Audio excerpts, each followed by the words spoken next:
Thanks to my Ko-fi supporters that make these videos possible.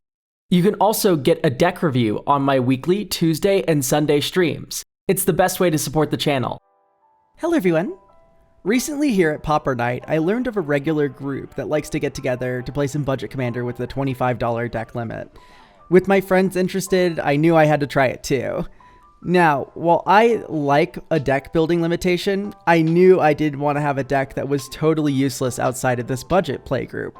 Long story short, if I was going to build a budget deck for this, it'd have to be one that performed well at these budget level games, yes, but it'd also have to be able to hold its own at the regular bracket 3 tables that I enjoy playing. How is that possible? Well, I started in a weird spot for this challenge. Normally for my commander decks, I like to start building with the 99 and then deciding on a commander that best fits the cards I wanted to play with. But here I wanted to start first with the commander. You see, when it comes to budget lists, a great way to keep the deck cheap is to center a lot of the deck's power into the commander, as then your floor will be a lot higher for the deck at a baseline, since you have access to it every game. This being said, it's important not to put all of your eggs in the commander basket, and to still put thought into your 99 independently of your commander. There were a lot of contenders for commander choice that I found by searching Scryfall for commanders with a maximum $1 price. After narrowing it down some, I ended up with a few that had me interested.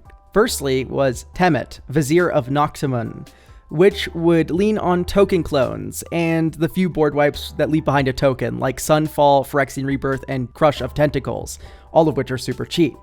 What I liked about this idea was its potential to play Draw Go, which means that even though Temet is powerful, I could still protect my plays with counter magic and easily supply myself with more cards if nothing needs countering.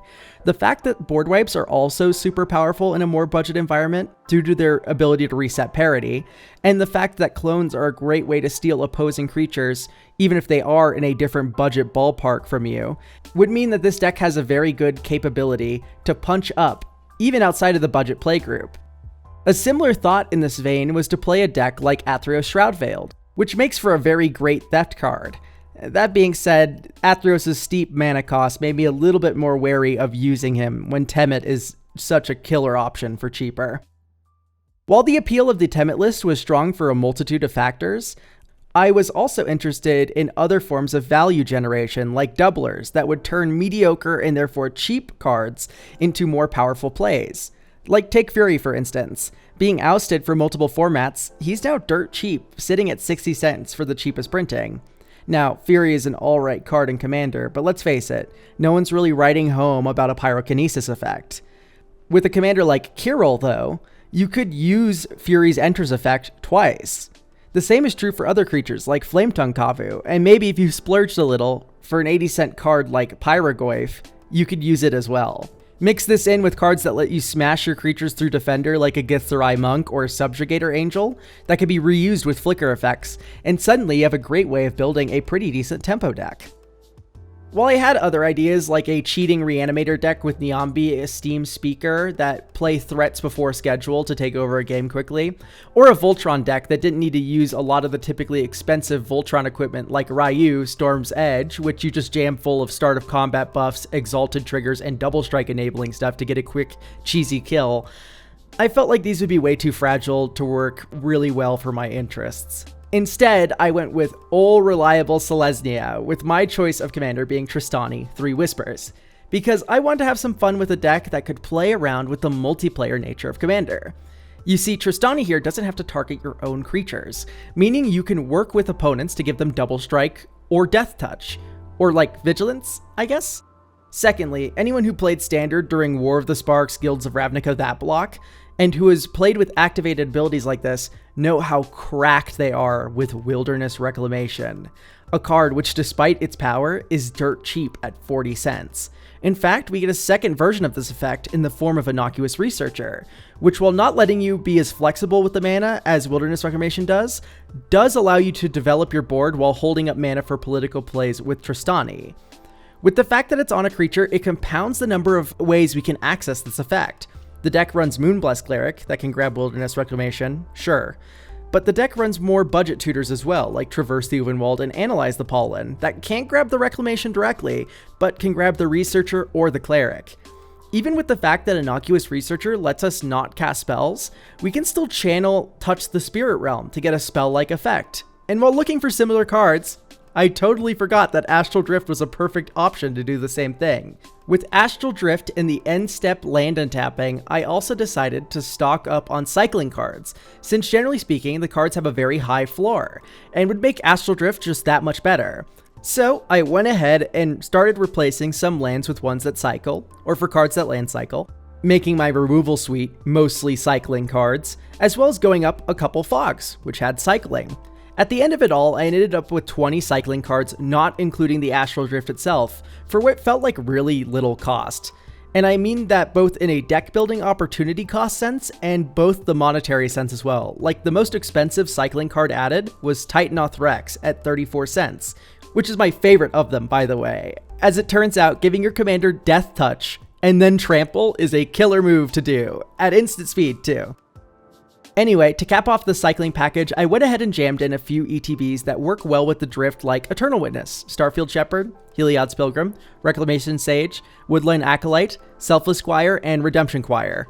Oh wow, those last two rhymed. Anyway, before I mention the one-drop utility creatures I'm running for that Starfield Shepherd, I gotta first shout out the honorary ETB creature Whiskervale Forerunner here, since it gets targeted by the Astral Drift ability and triggers, letting you cheat little idiots into play and also putting them into your hand.